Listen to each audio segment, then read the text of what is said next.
বাচ্চা, তোমরা? রমজান ঠাকুর সাগরেদ, সর্দারের খাজনা নিতে আমরা এসেছি। তোদের সর্দারকে বলে দিস, গ্রামের একটি লোক তোদের অবৈধ খাজনা দিতে রাজি নয়।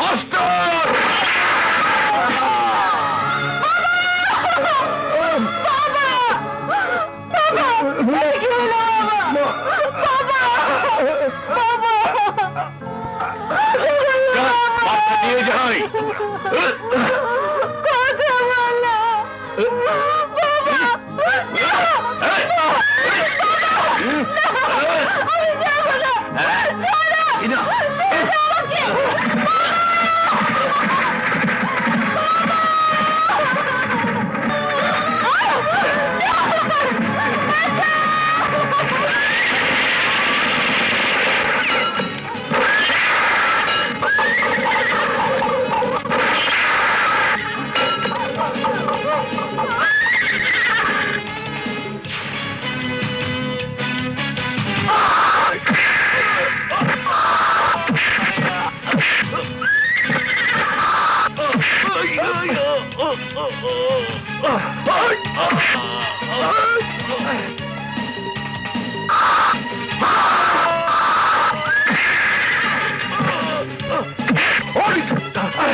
তোদের রঞ্জন সর্দারকে বলিস,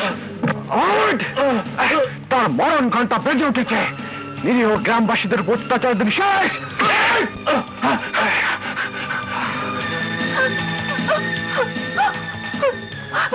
ভাইয়া, ভাইয়া,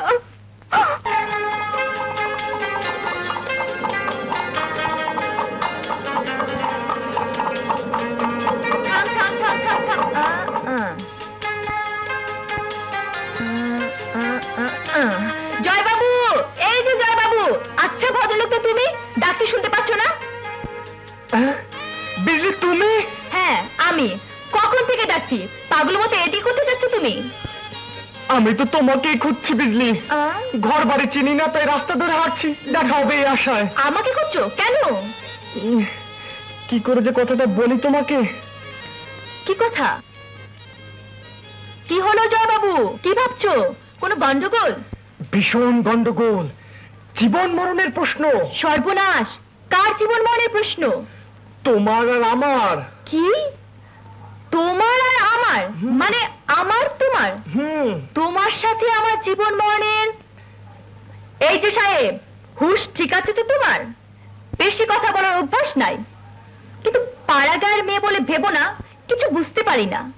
আসলে তোমার কথায় অন্যরকম একটা মজা পাচ্ছি, তাই শুনতে চাচ্ছি। তাই বলে বা উল্টাপাল্টা কিছু ভেবো না। না না না না, উল্টো পাল্টা না। আসলে স্বপ্নটা সত্যি হলে গজব হয়ে যাবে। তোমার কিছু হয়ে গেলে নিজেকে আমি...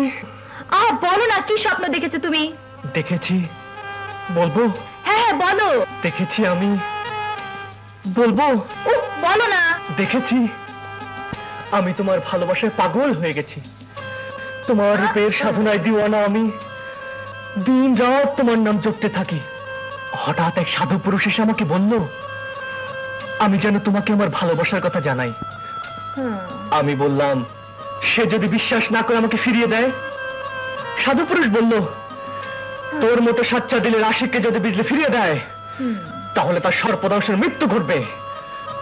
এখন বলো কেমন করে আমি তোমাকে বলবো আমি তোমাকে ভালোবাসি, অথচ না বললে আমি মরবো।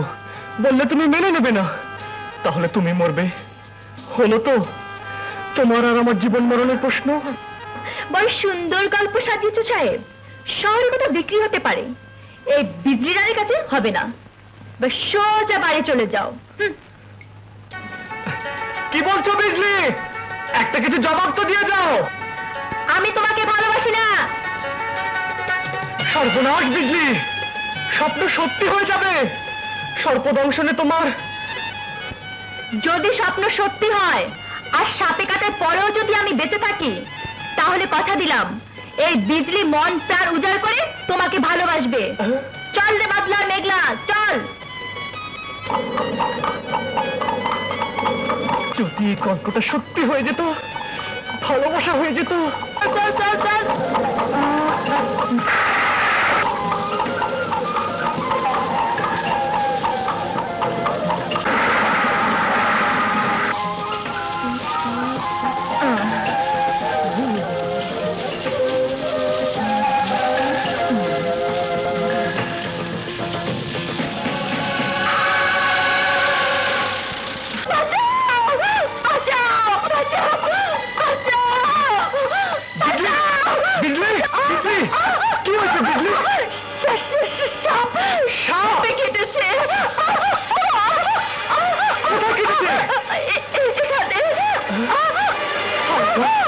কি হবে?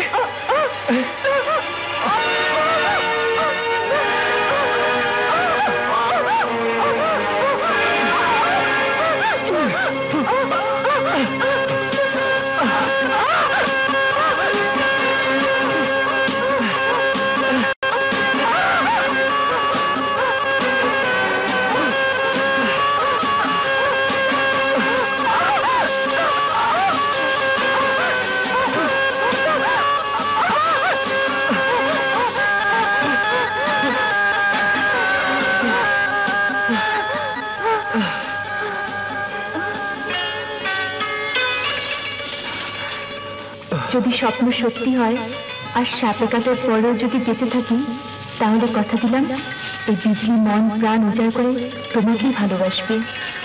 এখন কেমন লাগছে বিজলি? ভালো লাগছে। আমাকে আমাকে মাফ করে দিও বিজলি। সত্যি আমি তোমাকে মিথ্যে গল্প শুনিয়েছিলাম। নিজের ভালোবাসার কথা বলার সাহস ছিল না, তাই ভাবতে পারিনি সাপ এভাবে সত্যি সত্যি ছবল দেবে। সাপ নয় জয়বাবু, না বলে তোমার সুন্দর মনে আঘাত করেছি, সে আঘাতের দাগ লেগেছে। বিজলি, বেশি কথা বলার অভ্যাস আমার একদম নেই, অথচ বিজলি মন প্রাণ উজাড় করে তোমাকেই ভালোবাসবে। সেই বেশি কথারই সত্যি হয়ে গেল, তাই না? জয়।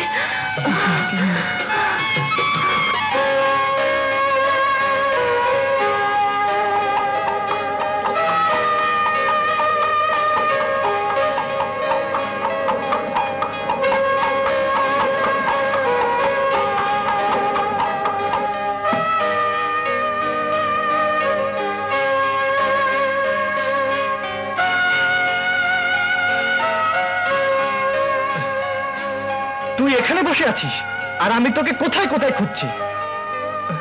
বিজয়, বল। শুনছি। আমি একটা মস্ত বড় গুরুত্বপূর্ণ সিদ্ধান্ত নিয়ে ফেলেছি। আমি জানি তোর মস্ত বড় সিদ্ধান্তটা কি। তুই বিজলিকে বিয়ে করতে চাস। বাহ বিজয় বাহ, বন্ধু হলে এরকম, রিয়েল ফ্রেন্ড।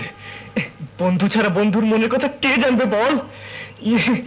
এখন একটা কাজ করে দে না দোস্ত, বিজলির দাদির কাছে আমার প্রস্তাবটা নিয়ে যা। কোনো প্রবলেম নেই, মেন লাইন ক্লিয়ার। বিজলি পটে গেছে। পটে গেছে এরই মধ্যে? হ্যাঁ, এরই মধ্যে হয়ে গেছে প্রেম। আমি বিজলিকে, বিজলি আমাকে ভালোবাসে। তোকে আর বেশি কিছু করতে হবে না, শুধু শুনানটা এমন ভাবে করবি যেন দাদি যেন এক বাক্যে রাজি হয়ে যান। কি বলবো বাবাজি, লাইট মেয়ে ঘরে থাকলে ঘরের মুরব্বীর কি ঘুম হয়? আনোয়ার তখন 5 বছরের, তখন ওর বাপ মারা গেল। বছর না ঘুরতে ভাই বোন দুটোকে রেখে মাও মারা গেল। 10 বছরের এতিম বিজলি ঘোড়ার লাগাম তো নয়, যেন সংসারের লাগামটাই ধরলো। আর কত, ওর একটা গতি হলে শান্তিতে মরতে পারবো। কিছু মনে করো না। জি। পাত্রের বংশ কেমন, কি করে, কত রোজগার করে, এসব তো জানতে হবে। তা তো অবশ্যই, 100 বার জানবেন। বংশের কোনো সমস্যা নেই তার। আমাকে তো চেনেন আপনি, ওই চৌধুরী বাড়িতে আমরা। তোমাকে তো চিনি ভাই, তোমার কোনো তুলনাই হয় না। বাচ্চাকেও চেনেন দাদি, দেখেছেন আপনি, আমার বন্ধু, একসাথেই থাকি আমরা। জয়, আমার বন্ধুর নাম জয়।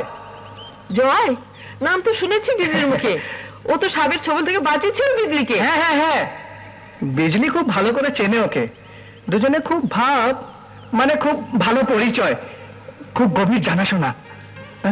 দুজনে খুব ভাব, গভীর জানাশোনা? না না, কি হলো, ওদিকে কি দেখছো? না কিছু না, এই বিজলি পড়েছে। বিজলি পড়েছে? হ্যাঁ, না না না, বিজলি পড়েনি, যদি পড়ে আর কি তাই। বলছিলাম জয় বিজলিকে ভালোবাসে না। না, বিজলি জয়কে ভালোবাসে। জি না, দুজন দুজনকে ভালোবাসে ওরা। কি বললে? দুজন দুজনকে কি বাসে ওরা? ভালো ভালো দাদি, ভালো। বিয়ে হয়ে গেলে আর বাসবে না। কি বললে? বিয়ে হয়ে গেলে আর ভালোবাসবে না? এমন ছেলের সঙ্গে জিন্দিগিতেও আমি বিজলির বিয়ে দেবো না। সারা জীবন কুমারী থাকবে, তবু ওই ছেলের সাথে বিয়ে দেবো না। আপনি আমার কথা বুঝতে পারেন। সব বুঝেছি। বিয়ের পর বউকে ভালোবাসে না, অমন পাত্র আমার দরকার নেই। ওহো দাদি, আমি বলছিলাম ওরা দুজনে দুজনকে চুপি চুপি দেখা করে গোপনে ভালোবাসে। বিয়ে হয়ে গেলে এই চুপি চুপি গোপন ভালোবাসা থাকবে না, যা হবে খোলাখুলি সবার সামনে হবে। এত বেশরম ছেলে? না না, বেশরম না। বউকে ভালোবাসতে দোষ কি দাদি? রানীর হালে থাকবে বিজলি রানী। রাজি হয়ে যান না দাদি, একটাই তো নাতনি আপনার। ওর চাওয়া পাওয়ার দিকে আপনি ছাড়া দেখবার আর আছেই বা কে? ঠিকই বলেছ ভাই। জয় চায় বিজলি, বিজলি চায় জয়। আমি বুড়ো মানুষ, বাধা দিলে কি আর শুনবে? কলিযুগের পীড়িত এক মহা ব্যারাম, যার কোনো ওষুধ নেই। ভাই, বর কনে দুজনে যখন রাজি, ডাকো এবার কাজী। কে রে? আমি দাদি। ওরে হচ্ছে তুই? মিয়া বিবি রাজি, কি করবে কাজী? এখনো যাচ্ছিস তুই? এক্ষুনি তো পোস্ট অফিসে চিঠি নিয়ে আসবো দাদি।